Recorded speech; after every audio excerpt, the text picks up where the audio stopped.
যুধিষ্ঠির শ্রীকৃষ্ণকে বললেন, হে জনার্দন, চৈত্র মাসের কৃষ্ণপক্ষের একাদশীর নাম ও মাহাত্ম্য কৃপা করে আমাকে বলুন।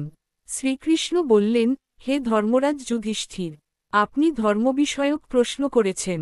এই একাদশী সকল সুখের আধার, সিদ্ধি প্রদানকারী ও পরম মঙ্গলময়, সমস্ত পাপ থেকে নিস্তার বা মোচন করে বলে এই পবিত্র একাদশী তিথি পাপমোচনী নামে প্রসিদ্ধ। রাজা মান্ধাতা একবার লোমশ মুনিকে এই একাদশীর কথা জিজ্ঞাসা করেছিলেন। তার বর্ণিত সেই বিচিত্র উপাখ্যানটি আপনার কাছে বলছি, আপনি মনোযোগ দিয়ে তা শ্রবণ করুন। প্রাচীনকালে অতি মনোরম চৈত্ররথ পুষ্প উদ্যানে মুনিগণ বহু বছর ধরে তপস্যা করতেন। একসময় মেধাবী নামে এক ঋষি কুমার সেখানে তপস্যা করতেন। মঞ্জুঘোষা নামে এক সুন্দরী অপ্সরা তাকে বশীভূত করতে চাইল, কিন্তু ঋষির অভিশাপের ভয়ে সে আশ্রমের 2 মাইল দূরে অবস্থান করতে লাগল। বীণা বাজিয়ে মধুর স্বরে সে গান করত। একদিন মঞ্জুঘোষা মেধাবীকে দেখে কাম্বানে পীড়িতা হয়ে পড়ে। এদিকে ঋষি মেধাবী ও অপ্সরার অনুপম সৌন্দর্য দেখে মুগ্ধ হয়ে পড়েন। তখন সেই অপ্সরা মুনিকে নানা হাব ভাব ও কটাক্ষ দ্বারা বশীভূত করে। ক্রমে কাম্পরবশ মুনি সাধন ভজন বিসর্জন দিয়ে তার আরাধ্য দেবকে বিস্মৃত হন। এইভাবে অপ্সরার সাথে কামক্রীড়ায় মুনির বহু বছর অতিক্রান্ত হল। মুনিকে আচার ভ্রষ্ট দেখে সেই অপ্সরা দেবলোকে ফিরে যেতে মনস্থ করল। একদিন মঞ্জুঘোষা মেধাবী মুনিকে বলতে লাগল, হে প্রভু, এখন আমাকে নিজ গৃহে ফিরে যাবার অনুমতি প্রদান করুন। কিন্তু মেধাবী বললেন, হে সুন্দরী, তুমি তো এখন সান্ধ্যকালে আমার কাছে এসেছ, প্রাতঃকাল পর্যন্ত আমার কাছে থেকে যাও।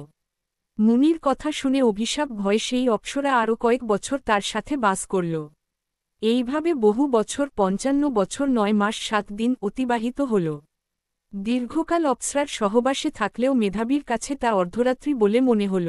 মঞ্জুঘোষা পুনরায় নিজ স্থানে গমনের প্রার্থনা জানালে মুনি বললেন, এখন প্রাতঃকাল, যতক্ষণ পর্যন্ত আমি সন্ধ্যা বন্দনা না সমাপ্ত করি, ততক্ষণ পর্যন্ত তুমি এখানে থাকো। মুনির কথা শুনে ঈষৎ হেসে মঞ্জুঘোষা তাকে বলল, হে মুনিবর, আমার সহবাসে আপনার যে কত বছর অতিবাহিত হয়েছে তা একবার বিচার করে দেখুন। এই কথা শুনে মুনি স্থির হয়ে দেখলেন যে তার 56 বছর অতিবাহিত হয়ে গেছে। মুনি তখন মঞ্জুঘোষার প্রতি ক্রোধপরবশ হয়ে বললেন যে, রে পাপিষ্ঠে, দুরাচারিণী, তপস্যার ক্ষয়কারিণী, তোমাকে ধিক। তুমি পিশাচী হও। মেধাবীর শাপে অপ্সরার শরীর বিরূপ প্রাপ্ত হল। তখন সে অবন্তমস্তকে মুনির কাছে শাপমোচনের উপায় জিজ্ঞাসা করল। মেধাবী বললেন, হে সুন্দরী, চৈত্রমাসের কৃষ্ণপক্ষিয়া পাপমোচনী একাদশী সর্বপাপ ক্ষয়কারিণী। সেই ব্রত পালনে তোমার পিচাসত্ব দূর হবে। পিতার আশ্রমে ফিরে গিয়ে মেধাবী বললেন, হে পিতা, এক অপ্সরার সঙ্গদোষে আমি মহাপাপ করেছি। এর প্রায়শ্চিত্ত কি, তা কৃপা করে আমাকে বলুন। উত্তরে চ্যবন মুনি বললেন, চৈত্র মাসের কৃষ্ণপক্ষিয়া পাপমোচনী একাদশী ব্রতের প্রভাবে তোমার পাপ দূর হবে। পিতার উপদেশ শুনে মেধাবী সেই ব্রত ভক্তিভরে পালন করল। তার সমস্ত পাপ দূর হল। পুনরায় তিনি তপস্যার ফল লাভ করলেন। মঞ্জুঘোষাও ওই ব্রত পালনের ফলে পিচাসত্ব থেকে মুক্ত হয়ে দিব্য দেহে স্বর্গে গমন করল। হে মহারাজ, যারা এই পাপমোচনী একাদশী পালন করেন, তাদের পূর্বকৃত সমস্ত পাপই ক্ষয় হয়। এই ব্রতকথা পাঠ ও শ্রবণে সহস্র গোদানের ফল লাভ হয়।